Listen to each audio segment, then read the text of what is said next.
I'm Dave Berkus. I'm a longtime angel investor. In fact, before the name angel even was something we knew. Professional investor since 1993.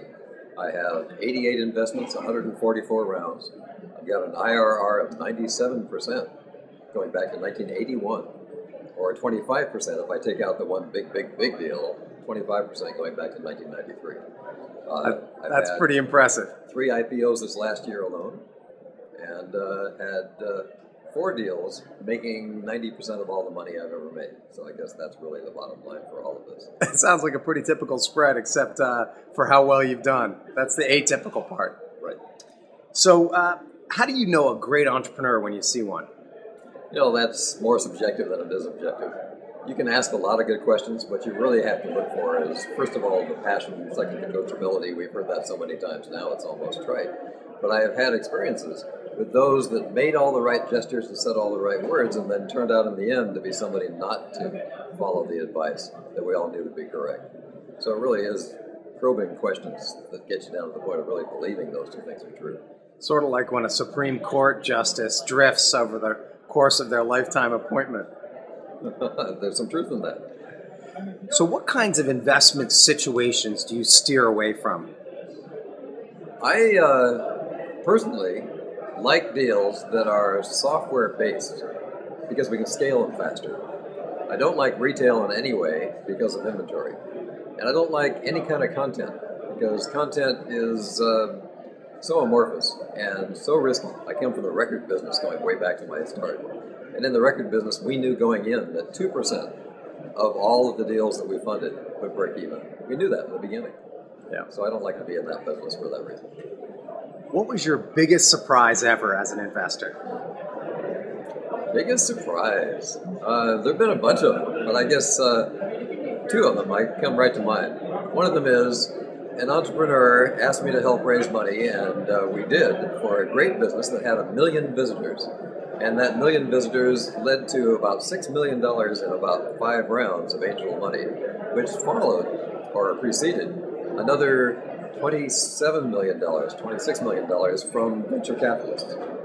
And the biggest surprise was the VCs. Once they invested, they didn't want to have a successful business. They wanted to have an ultra-successful business. So they pushed up the monthly nut to $800,000 a month. And none of us could understand that. So they had us spending $800,000 a month right into extinction. Unbelievable. That was a big one, yeah. Unbelievable. What's the best way to get a meeting with Dave Berkus? I do have my barriers, so that's a great question without a great answer. Everybody wants a lunch, and I've gotten to the point now where people come to me instead of my coming to them. So I'll buy if they'll drive to me. But I'll always ask for something like an executive summary and a PowerPoint first. And 95% of the time, I'll answer them by email before even taking the meeting. So the best way is to start the usual way as you would with an angel group. I see 300 deals a year individually. And some of them I refer to my group, the Tech Coast Angels. And many of them I give good criticism and just discourage. Or see them again. What entrepreneur behavior drives you nuts? Well, we go back to coachability again, don't we? I've had several times when entrepreneurs have just wanted to do their own thing to a point where, in one case, I convinced the board to resign en masse and sell back the stock that we had bought to the entrepreneur for $1. The tax loss was more valuable to us than the agita and the risks we were taking with an entrepreneur that couldn't be coached. Unbelievable. If you had a core investing philosophy, what would you say it is? I want to be involved in deals that I think have real opportunity, which is a double plus for me. Number one, I'm investing because I think that I know enough in that business to be able to add some value. And number two, I have relationships that will add that value that can multiply the effectiveness of me involved or on the board. Is it the jockey or the horse? I asked that question myself in my own keynotes and all. I believe very strongly as the jockey.